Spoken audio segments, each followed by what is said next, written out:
Il émanait du jardin une lumière singulière, comme si chaque feuille brillait de l'intérieur.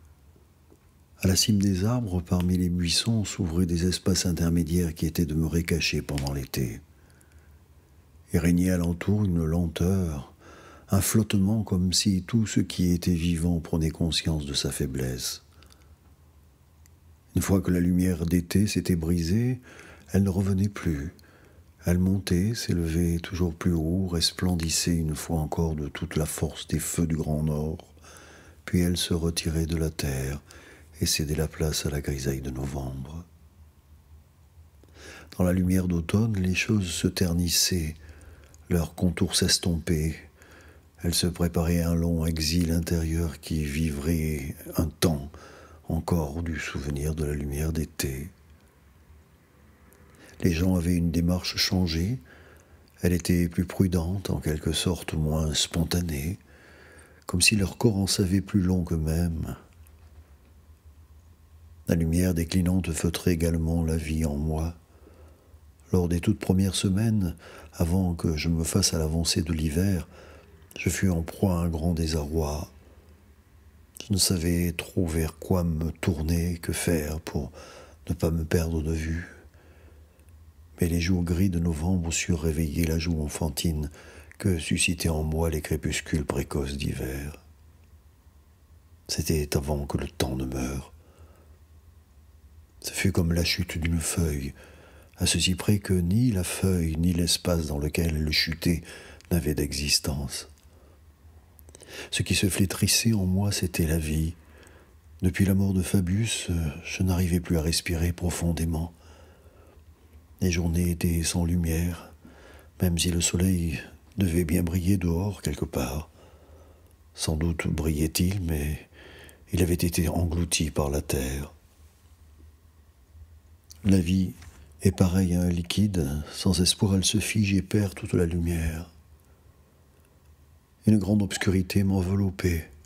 Une sagesse très ancienne en moi savait que ma vie était passée, quoique je puisse avancer pour battre en brèche cette conviction. Je m'efforçais de dissiper les ténèbres, de songer aux joies de l'existence. Quelles étaient les joies de l'existence? De quelle existence? Nous n'avions pas idée de ce que peut représenter la mort d'un être si jeune, d'un espoir naissant, d'un amour naissant. Nous ne pressentions pas l'abîme qu'une mort comme celle-là ouvrirait sous nos pieds. La vie est un liquide. Il nous faut la tenir prudemment en équilibre, car si nous la renversons, elle se perd dans les sables et disparaît. C'était l'hiver passé. La réalité extérieure s'était abolie, je n'étais plus qu'une carcasse vide à travers laquelle sifflait le vent. Quelqu'un me préparait mes repas, éloignait de moi les appels.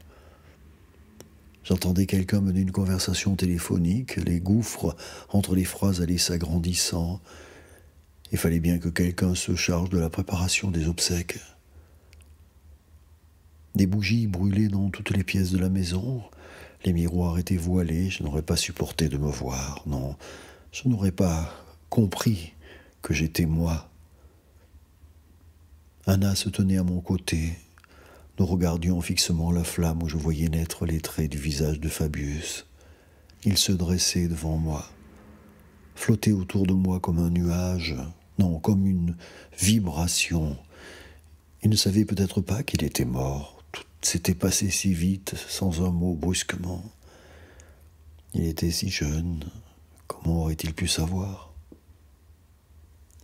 Le temps s'est évanoui ce matin-là. Jamais encore la maison n'avait été aussi silencieuse. J'ai ouvert les yeux et je l'ai su. Mais c'était impossible, ce ne pouvait être vrai. Après tout, il ne s'agissait que d'une grippe, d'une simple fièvre. Un jeune homme n'y succombe pas. C'est le silence qui me l'a pris. C'était un silence qui ne pouvait qu'annoncer la présence de la mort. Le cri qui m'habitait tout entier était trop faible pour durer. Il s'éteignit. Ma gorge brûlante n'avait plus la force de crier encore, n'avait plus la force de hurler quand me rendit mon fils. Il est humiliant d'être si faible, de n'avoir plus la force d'être quelque part. Ce corps ne parvenait même plus à tenir debout, il s'affaissait sur lui-même, il se recroquevillait. Ce n'est pas vrai, tels étaient les mots qui s'arrachaient de mes lèvres. Ce n'est pas vrai, non, de grâce, oui. Il priait ce corps, contorsionné, il conjurait, il suppliait que ce ne fût pas vrai. Il se tordait de douleur près du lit où était étendu son fils mort et il implorait que ce ne fût pas vrai. La surface de ce corps était dissoute, répandue dans ce nulle part où tout faisait désormais irruption vers moi. Il se ramassait sur lui-même, ce corps, il gémissait, il rampait jusqu'au téléphone pour appeler le médecin urgentiste. Que disait-il? Il disait « Mon fils est mort », il donnait le nom de la rue, le numéro de la maison, il déclinait son identité. Quelque chose déclinait son identité, quelque chose égrenait ses données. La voix nouée d'un sanglot, il appelait Christian qui lui promettait de venir aussitôt. Il restait blotti à côté du téléphone, le téléphone était rouge, le vestibule était gris, sa main grise aussi, c'était maintenant et maintenant était mort. Une lumière bleue palpitait dans la brume. La sirène d'ambulance s'approchait, elle fut bientôt dans toutes les pièces. Le timbre de la sonnette, le médecin urgentiste et 2 ambulanciers. « Où est votre fils ?» demanda quelqu'un. Quelqu'un entendit ces mots et d'un geste désigna la chambre. Il se tenait près du lit de Fabius. Le médecin lui palpait les mains. « Qu'avez-vous donc donné à votre fils? Qu'a-t-il mangé dernièrement? Votre fils consommait-il de la drogue? Quand l'avez-vous découvert ?» C'est étrange, les mots étaient des flèches, qu'une bouche décochée, des lumières dans l'espace. Les mots étaient autant de traits, les oreilles des entonnoirs. Les mots étaient adressés à quelqu'un. Quelqu'un n'était pas là, quelqu'un était assis par terre et tremblait de tout son être. La chaleur avait-elle jamais existé en ce monde? Les brumes entouraient la maison, c'est ce brouillard qui avait apporté la mort. Qui l'avait laissé s'échapper? Cette journée avait-elle réellement commencé? N'était-elle pas plutôt une nuit sans fin? Il prononçait des mots, c'étaient des questions. Ils étaient vêtus de vestes rouges. L'un des hommes secouait l'épaule de quelqu'un. « Qu'avez-vous donné à votre fils ?» Qu'est-ce que quelqu'un avait donné à son fils? De la nourriture, oui, c'était de la nourriture. Quand lui avez-vous parlé pour la dernière fois? Suis-je un jeu, un vous? Je suis quelqu'un, puisqu'ils le disent. Ils s'adressent à quelqu'un, leurs mots sont des flèches décochées sur moi. Oui, j'ai parlé à mon fils, avant que la lumière blanche ne me cloue au plafond. Je suis désormais quelque part là-haut, je n'en sais pas davantage. Oui, je lui ai donné à manger, je n'en sais pas davantage. Là-haut, tout est blanc, c'est curieux, hein, alors que le jour est si sombre, alors que les brumes accablent la maison. Je signe un bout de papier, le médecin passe un appel. Les hommes s'en vont, je suis seul avec le silence de mort. Fabius est toujours étendu dans son lit. Je regarde par l'entrebâillement de la porte, je vois son visage cireux. Non, revenons en arrière, je ne vois rien, je ne vois rien du tout. La sonnette de la porte d'entrée, Christian, en larmes, me prend dans ses bras, je ne comprends pas que j'ai un corps. Plus tard, on sonne encore à la porte, 2 hommes apportent un cercueil métallique gris. Ils le transportent dans la chambre de Fabius, ce n'est pas vrai, il ne faut pas que je le voie. Christian me conduit vers le canapé, il discute avec les hommes. Je les entends poser le cercueil de métal sur le plancher. Voici qu'il l'ouvre, silence. Il dépose mon fils dans le cercueil, il referme celui-ci, murmure. Christian ouvre la porte, ils emportent mon fils. Une portière claque, un moteur démarre au cœur de la brume. Christian est assis près de moi. Nous n'allons pas nous poster à la fenêtre quand les hommes s'en vont. Pas un seul rayon de soleil n'avait percé la couverture nuageuse grisâtre depuis des semaines. La ville gris sale s'étendait sous mes yeux, presque immatériel, ses contours s'estompaient, se dissolvaient, comme sur la toile maladroitement exécutée d'un peintre débutant. De jour en jour, j'avais de moi-même une sensation plus floue, comme si ma lumière intérieure faiblissait en intensité.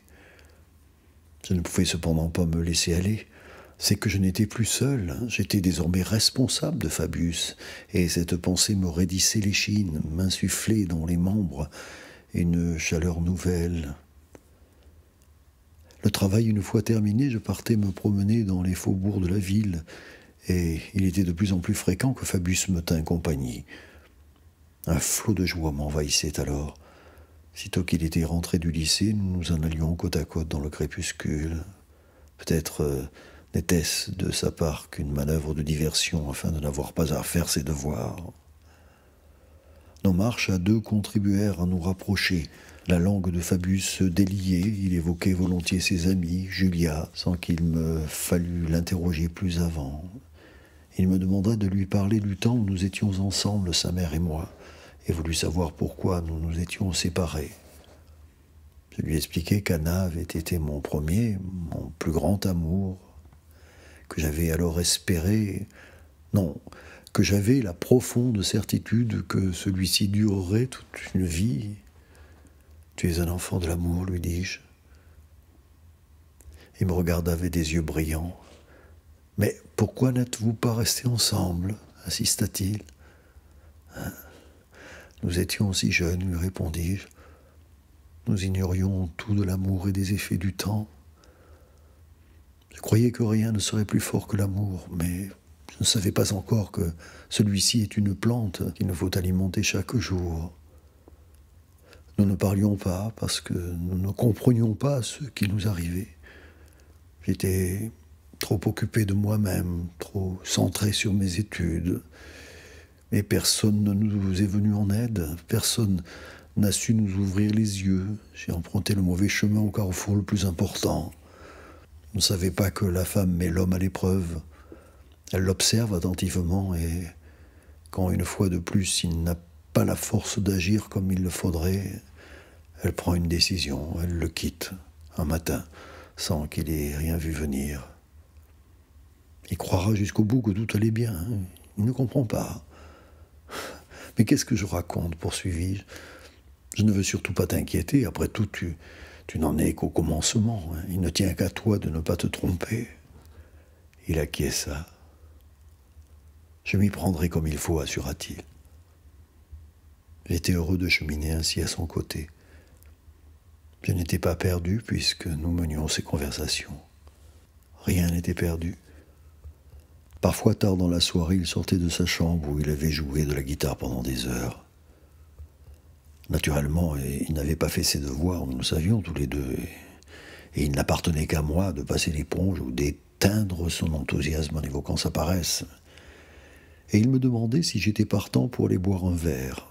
Nous enfilions nos manteaux et nous nous rendions dans un bar. J'étais si heureux de le voir partager quelques bières avec moi, à un âge où, pour ma part, je n'entretenais plus aucun rapport avec mes parents. Se peut-il que j'ai vécu tant d'années derrière un voile, aveugle à ce qui se jouait devant moi?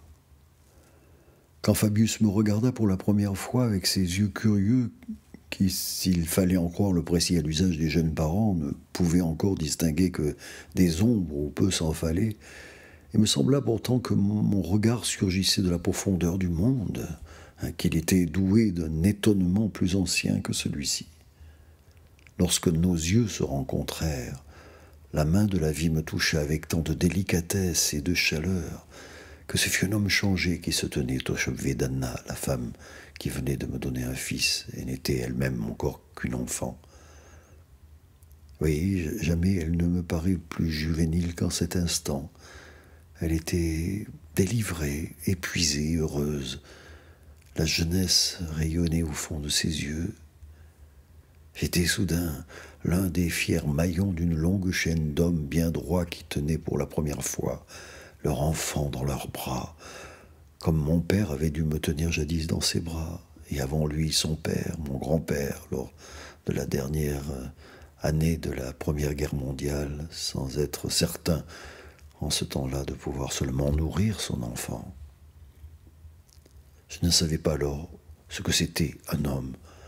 L'ombre écrasante de mon père me paralysait encore jusqu'à cet instant. Ce fut mon fils, la plus belle, la plus démunie de toutes les créatures, ce visiteur d'une étoile inconnue, fruit de l'union d'un homme et d'une femme, qui fit de moi un homme. Image du souvenir instantané de la chronique d'un amour. Fabius, sanglotant, à vous en déchirer le cœur parce que nous nous étions disputés, Anna et moi, à cause d'une simple vétille, car il n'en fallait pas davantage en ce temps-là, durant les quelques heures que j'avais eu le privilège de passer avec lui. J'avais dû ne pas agir comme elle l'entendait, et elle m'avait alors chassé. À l'instant où je me suis dirigé vers la porte, Fabius se tenait dans le vestibule, les yeux figés d'effroi. Son corps tout entier était convulsé de sanglots. Il se recroquevillait sur lui-même et nous eûmes beau le serrer dans nos bras, Anna et moi, nous ne pûmes le réconforter. Il gémit doucement de longues minutes encore, puis enfin, l'épuisement eut raison de lui. Qu'avions-nous fait là? Que nous était-il arrivé? N'aurions-nous pas dû précisément éviter cela? N'aurions-nous pas dû consacrer toute notre énergie et notre amour à cet enfant? Fabius, à l'âge de 8 ans, assis sur mes genoux sur une route de campagne, au volant de ma voiture. Il tenait fièrement le volant, le tournait brusquement dans les virages, se retournait de temps à autre vers moi pour savoir ce que je pensais de sa conduite. Toute fenêtre ouverte, nous entendions le chant des grillons dans le soir. C'était l'été. Le chemin de terre était bordé de grands roseaux. Nous nous sommes arrêtés, j'ai coupé le moteur, nous avons suivi le chemin de campagne, tout enveloppé de l'odeur grasse et chaude des marais, des grenouilles coassées sur notre passage. Ce jour où il me prit la main avec fierté devant son école, je ne l'aperçus qu'à l'instant où, dans la foule des enfants, il se précipita vers moi, la mine radieuse avec son appareil dentaire, son petit cartable sur le dos, et me saisit la main tout en coulant un regard vers ses camarades. Vous voyez, quand je vous disais que j'avais un père. Nous passions les vacances de Noël dans le chalet de mon enfance où j'avais depuis toujours l'habitude de séjourner avec Fabius. Un après-midi, Fabius était allé faire du snowboard en compagnie de quelques amis. Il s'en revint à la maison flanqué de Marc. Nous fîmes du feu dans la cheminée. Et Fabius me raconta incidemment qu'il s'était brusquement senti partir quelques heures plus tôt sur la remontée mécanique. J'insistai pour en savoir davantage et il me répondit que le monde s'était soudain comme évanoui. À l'instant où il avait rouvert les yeux, il était attendu sur le sol.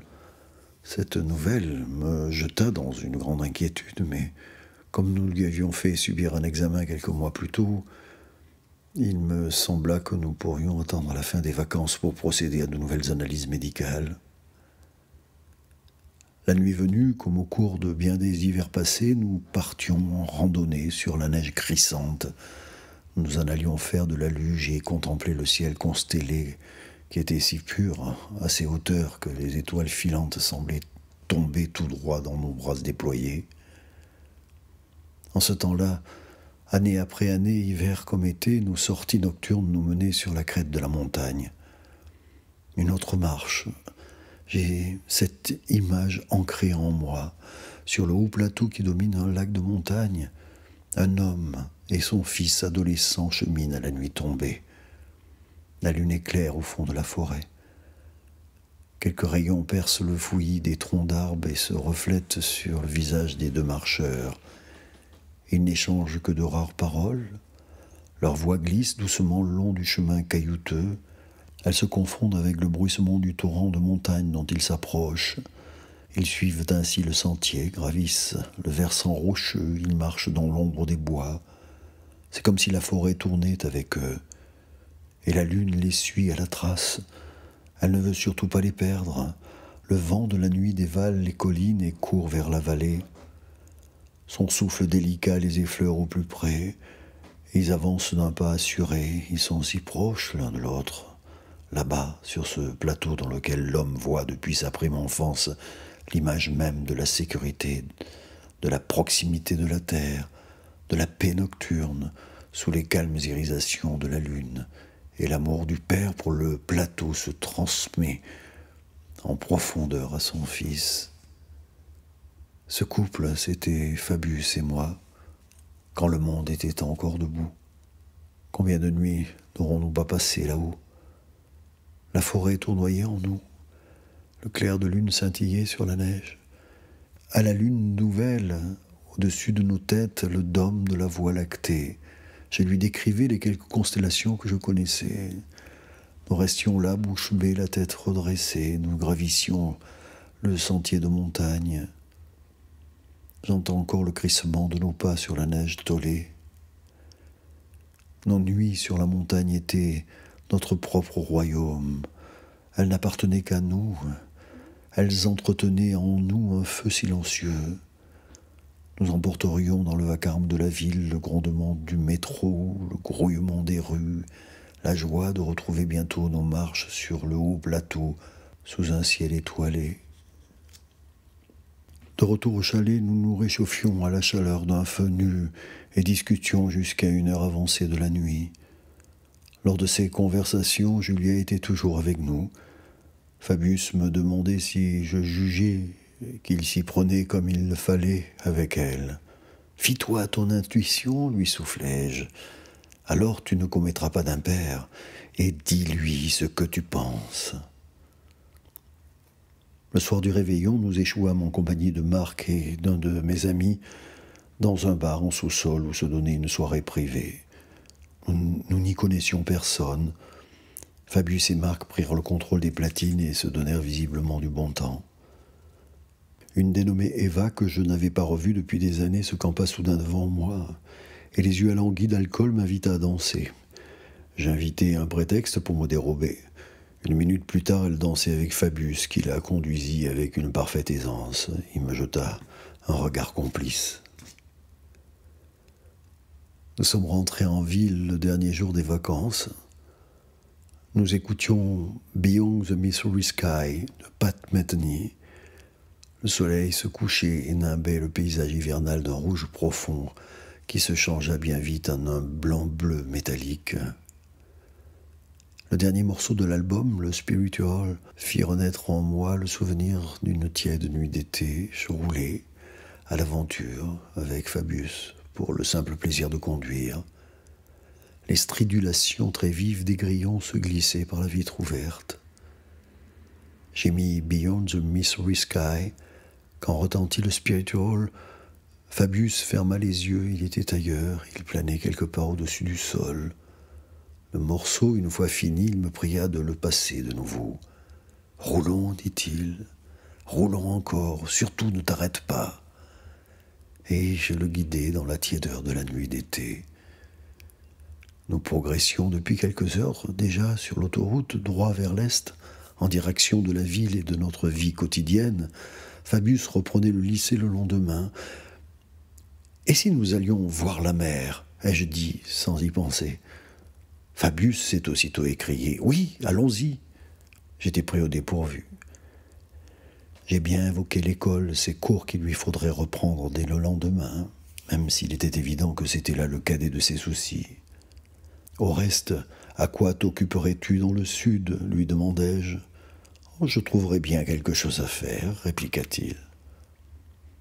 Le principe de réalité triompha. Je sus raison garder et nous rejoignîmes la grisaille de la ville. J'étais en proie à une sourde tristesse, car je sentais que tout aurait pu changer ce jour-là.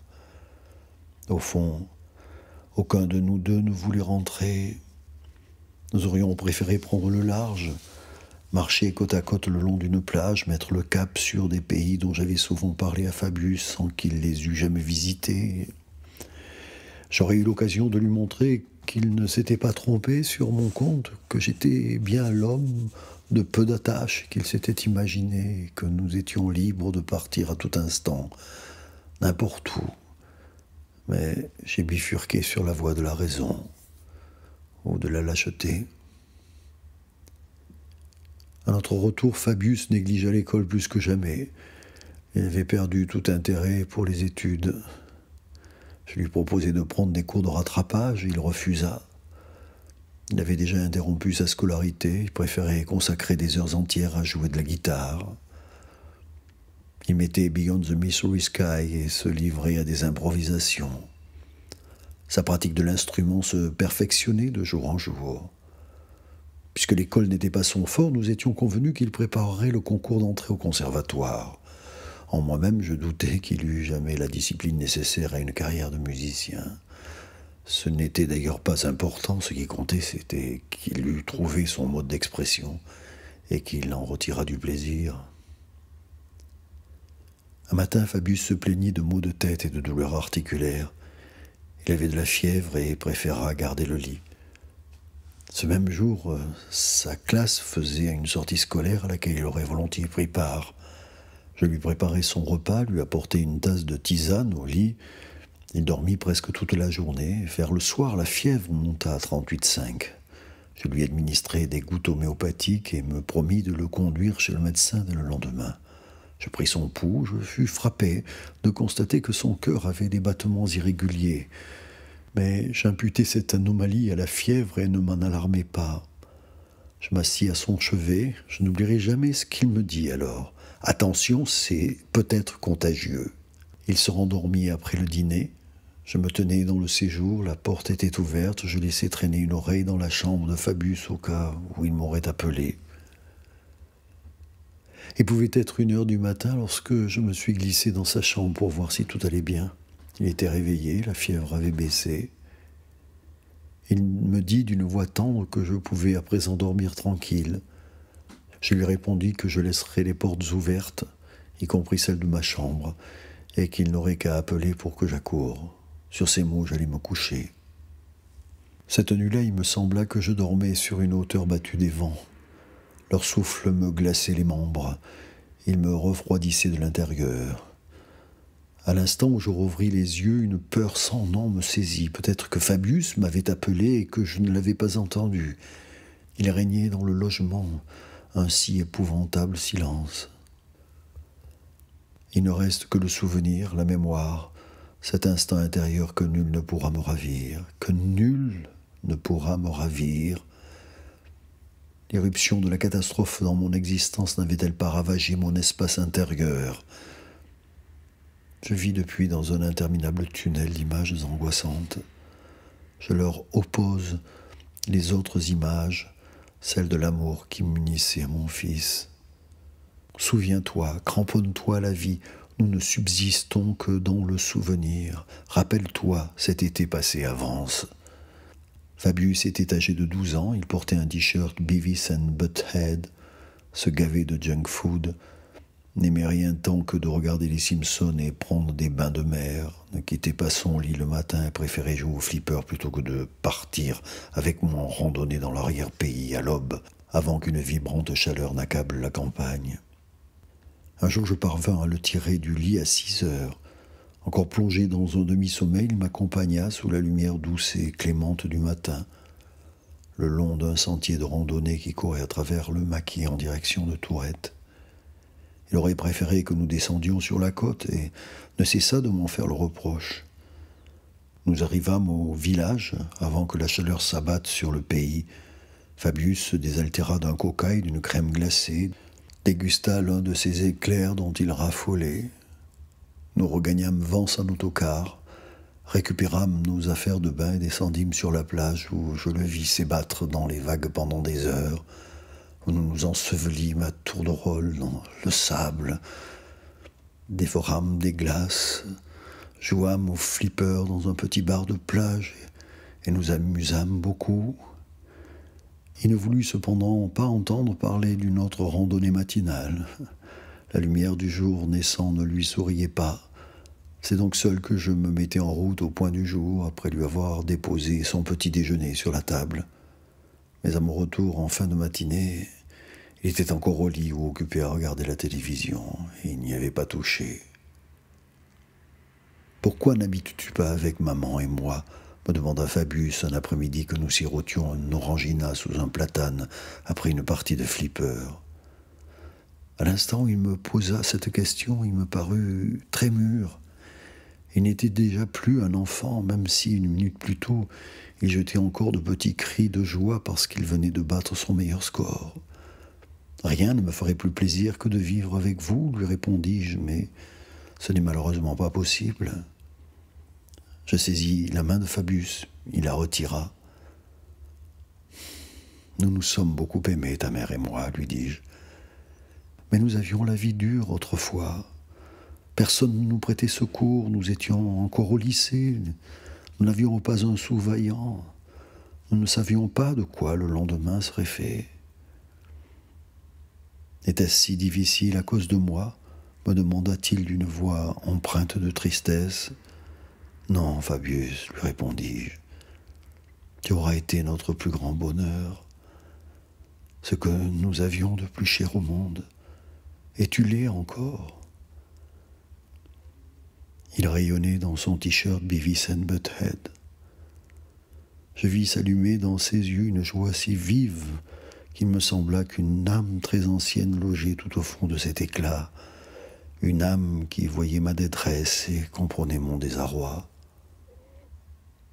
Cette nuit-là, je ne trouvais pas le sommeil, je me considérais avec sévérité. Avais-je réellement dit la vérité à Fabius ?